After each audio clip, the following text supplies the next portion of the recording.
ஆன்மீக உறவுகள் அனைவருக்கும் என் அன்பான வணக்கங்கள். வருகிற 2/2/2025 தை மாதத்திலே வரக்கூடிய வளர்பிறை பஞ்சமி. அன்றைய நாள் வசந்த பஞ்சமியும் கூட. வசந்த பஞ்சமி தினத்தில் தான் சரஸ்வதி தாயார் அவங்க தோன்றுனாங்க அப்படின்னு ஒரு வரலாறு இருக்குது. அந்த நாளில் நம்ம சரஸ்வதி தாயாரையும் நம்ம வணங்கிட்டு வந்தோம்னா நம் குழந்தைகள் நல்ல படிப்பில் சிறந்து விளங்குவாங்க. அமோகமான ஒரு வாழ்க்கை அவங்களுக்கு அமையும். மறக்காமல் சரஸ்வதி தாயாரை அன்றைய நாளில் நீங்கள் பூஜை செய்து அவங்கள மறக்காமல் உங்கள் பிள்ளைகளை வச்சு நீங்கள் பூஜை செய்ய வைங்க. ஞானத்தில் சிறந்து விளங்குவாங்க. அதே போல் வளர்பிறை பஞ்சமி தேதியில் நம்ம வராகி அம்மனை வணங்கணும் அப்படின்னா நமக்கு பண வரவில் நல்ல முன்னேற்றம் ஏற்படும். செல்வ செழிப்பான வாழ்க்கை ஏற்படும். ரொம்ப சக்தி வாய்ந்த வராகி அம்மனுக்கு தேங்காய் தீபம் ஏற்றி வழிபடுவதனால கிடைக்கக்கூடிய நன்மைகள் அதிகமானது. நம்ப முடியாத பல அதிசயங்கள் நமக்கு நடக்கும். மாதத்திலே தை மாதம் மிகவும் சிறப்பான ஒரு மாதம். சிறப்பு வாய்ந்த பல நன்மைகளை கொண்ட மாதம். இந்த மாதத்தில் வரக்கூடிய வளர்பிறை நாட்கள் அதீத சக்தி கொண்டது. வளர்பிறை நாட்களில் வரக்கூடிய ஒவ்வொரு திதிக்கும் ஒவ்வொரு விதமான சிறப்புகள் இருக்குது.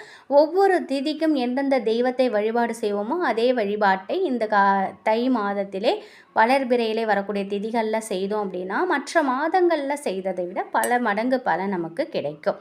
இந்த தை மாதத்தில் வரக்கூடிய வளர்பிறை பஞ்சமி திதி அன்று வராகியம்மனின் அருளை பரிபூரணமாக பெறுவதற்கு ஏற்ற வேண்டிய தீபத்தை இந்த பதிவில் பார்த்துடலாம்.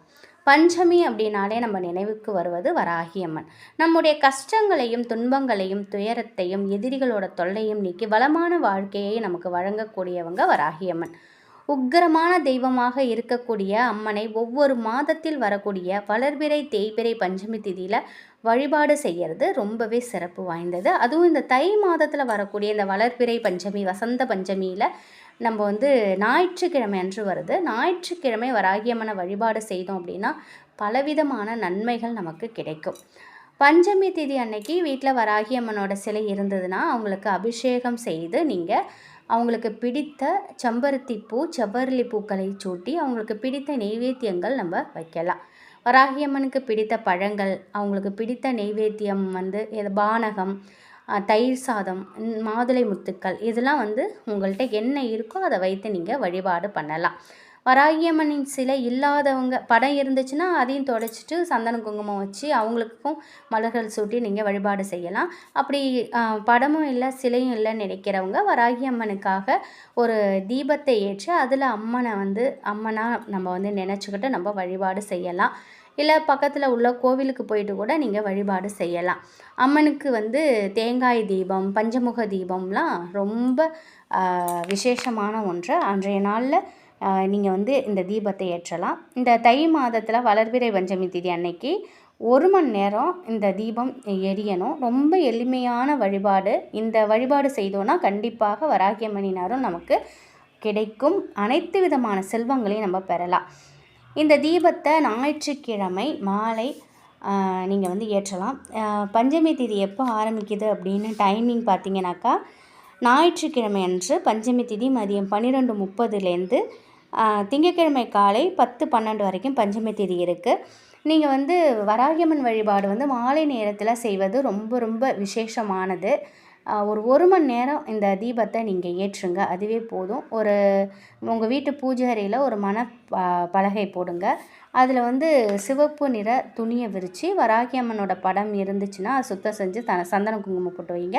சிலை இருக்கும் பட்சத்தில் சுத்தமான தண்ணீரால் அபிஷேகம் செய்து சந்தன குங்குமம் போட்டு வைக்கலாம். ரெண்டுமே இல்லைன்னா ஒரு தாம்பாளத்தட்டில் நல்லா வாசனை பூக்கள் பரப்பி அதற்கு மேலே ஒரு அகல் விளக்கு வைத்து இந்த அகல் விளக்கில் 5ங்கிற எண்ணிக்கையில் சந்தன குங்குமம் போட்டு வைக்கணும். பஞ்சமுக விளக்கை வச்சு கூட பஞ்ச தீபம் ஏற்றலாம், தவறில்லை. நல்லெண்ணெய் ஊற்றி பஞ்சத்திரி போட்டு தீபம் வடக்கு பார்த்தவாறு எரியணும். இந்த தீபத்திற்கு முன்னாடி கிழங்கு வகைகளை நீங்கள் நைவேத்தியமாக வைக்கலாம். இல்லைன்னா 1 டம்ளர் தண்ணீராவது இந்த தீபத்திற்கு முன்னாடி வைக்கணும். அது மட்டும் இல்லாமல் தேங்காய் தீபம் ஞாயிற்றுக்கிழமையிலே தேங்காய் தீபம் ஏற்றுவது மிக சிறப்பு. அதை நீங்கள் ஏற்றுனீங்க அப்படின்னா ஒரு வாழை இலை விரித்து அதில் பச்சரிசியை பரப்பி ஒரு தேங்காவை ரெண்டாக உடைச்சி அந்த தேங்காய் முடுக்கி 5 குங்குமம் போட்டு வைத்து சந்தனம் குங்குமம் போட்டு மஞ்சள் சந்தனம் குங்குமம் போட்டு வைத்து அதில் நல்லெண்ணெய் ஊற்றி பஞ்சுத்திரி போட்டு தீபம் ஏற்றுங்க. மஞ்சள் நிற இந்த திரியை வந்து நீங்கள் போட்டு தீபம் ஏற்றுவது மிக மிக ரொம்பவே நல்லது. அதை கூட நீங்கள் ஏற்றலாம். இந்த தேங்காய் தீபம் ஏற்றும் பொழுது கொஞ்சோண்டு ஏலக்காய் இருக்குது பார்த்திங்களா, அதை வந்து கிள்ளி அதில் எரியக்கூடிய அந்த தீபத்தில் போட்டு விடுங்க. இன்னும் கூடுதலாக உங்கள்கிட்ட வந்து பட்டை பொடி, பட்டை, ஏலக்காய், கிராம்பு இதெல்லாம் இருந்துச்சு அப்படின்னாக்கா அதை நல்லா மிக்சியில் போட்டு அடித்து அதில் கொஞ்சோண்டு பச்சை கற்பூரம் வச்சுருந்திங்கன்னா அதையும் சேர்த்துக்கோங்க, கொஞ்சம் ஜவ்வாது சேர்த்துக்கோங்க. அந்த பொடியை வந்து அந்த தீபத்தில் போட்டு ஏற்றுவது பணவரவை நமக்கு அதிகரித்து கொடுக்கும். இந்த பொருட்கள் மகாலட்சுமி தாயாருக்கு உரியது. இதை போட்டு நம்ம தீபம் ஏற்றும் பொழுது நல்ல ஒரு வாசம் நம் வீட்டிலையே தெரியும். வாசத்திற்கு மயங்கிறவங்க தான் நம்ம அம்பாள். எந்த இடத்துல நல்ல ஒரு வாசம் இருக்கோ அந்த இடத்துல பணவரவு நிச்சயமாக அதிகரிக்கும். அதனால் நீங்கள் அதை கூட நீங்கள் போட்டு ஏற்றலாம். தேங்காய் தீபம் இது போல் ஏற்றுவது சிறப்பு வாய்ந்தது. இல்லை எப்பொழுதும் நீங்கள் தேங்காய் தீபம் சாதாரணமாக ஏற்றுறீங்க அப்படின்னாலும் நீங்கள் ஏற்றலாம், அது உங்களுடைய விருப்பம். அதே மாதிரி நீங்கள் வந்து தேங்காய் தீபம் ஏற்றலைனாலும் பஞ்சமுக தீபம் ஒன்று ஏற்றுங்க. அதுலேயும் இந்த பொடியை நீங்கள் வந்து கலந்து போடலாம், அதுவும் ரொம்ப ரொம்ப விசேஷம். இது எல்லாத்தையும் வச்சுட்டு இந்த ஒரு மந்திரத்தை வந்து இந்த தீபத்தை நீங்கள் 11 முறை சுற்றி வரணும். நீங்கள் அந்த மாதிரி வந்து பூஜை அறையில் சுற்றி வர மாதிரி நீங்கள் இந்த தீபத்தை ஏற்றிக்கோங்க. அப்படி இல்லை எங்களால் சுற்றி வர முடியலனாலும் ஒன்றும் பரவாயில்ல. இந்த மந்திரத்தை வந்து நீங்கள் 11 முறை சொல்லணும். ஓம் வராகி தாயே போற்றி, ஓம் வராகி தாயே போற்றி, ஓம் ஓம் வராகி தாயே போற்றி, ஓம். எளிமையான மந்திரம். இதை வந்து நீங்கள் சுற்றி வரும்போது இந்த 11 முறையும் நீங்கள் சொல்லலாம். அப்படி எங்களால் சுற்றி வர முடியாதுன்னு நினைக்கிறவங்க நீங்கள் 11 முறை இந்த தீபத்தை சொல்லுங்கள். சொல்லி முடிச்சுட்டு நிச்சயமாக எங்களுக்கு வந்து நல்ல வழியை காட்டுங்க, 16 செல்வங்களும் எங்களுக்கு கொடுங்க, நிறைவான வாழ்க்கை எங்களுக்கு வேணும் அப்படின்னு உங்கள் வேண்டுதலை வைங்க. இந்த தீப சுடரில் இருக்கக்கூடிய வராகி அம்மனை பார்த்து நீங்கள் சொல்லணும். இந்த தீபம் 1 மணி நேரம் நீங்கள் எரிஞ்சாலே போதும். இந்த தீபத்தை அதுக்கப்புறம் குளிர வச்சுக்கலாம். வளங்கரை வாரி வழங்கக்கூடிய வராகி அம்மனை வளர்பிறை பஞ்சமி திதி அன்று இந்த 1 மணி நேரம் தீப ஏற்றி வழிபாடு செய்வது சிறப்பான ஒன்று. அனைத்து விதமான பலன்கள் செல்வங்களும் நமக்கு கிடைக்கும், சிறப்பான வாழ்க்கையை நம்ம வாழ முடியும். அதே போல் இந்த குறிப்பிட்ட நேரத்தில், அதாவது இந்த மாலை நேரத்தில், ஞாயிற்றுக்கிழமை மாலையோ அல்லது திங்கட்கிழமை காலை செய்வதும் இன்னும் சிறப்பு வாய்ந்தது. திங்கட்கிழமை காலையிலோ இந்த பட்டை பொடி இருக்குது பார்த்திங்களா, அந்த பட்டையை பொடி பண்ணி வச்சுக்கோங்க. அதை வந்துட்டு ஒரு ரூபாய் நோட்டு எடுத்துக்கோங்க. 500 அல்லது 100 இல்லை 200 இல்லை 50 ரூபாயோ இல்லை 10 ரூபாயோ உங்கள் கையில் என்ன பணம் இருக்கோ அந்த பணத்தில் அந்த பொடியை வச்சுட்டு நிலைவாசல் வெளில போய் நீங்கள் நின்றுக்குங்க. வீட்டை பார்த்தவாறு நின்றுக்கோங்க.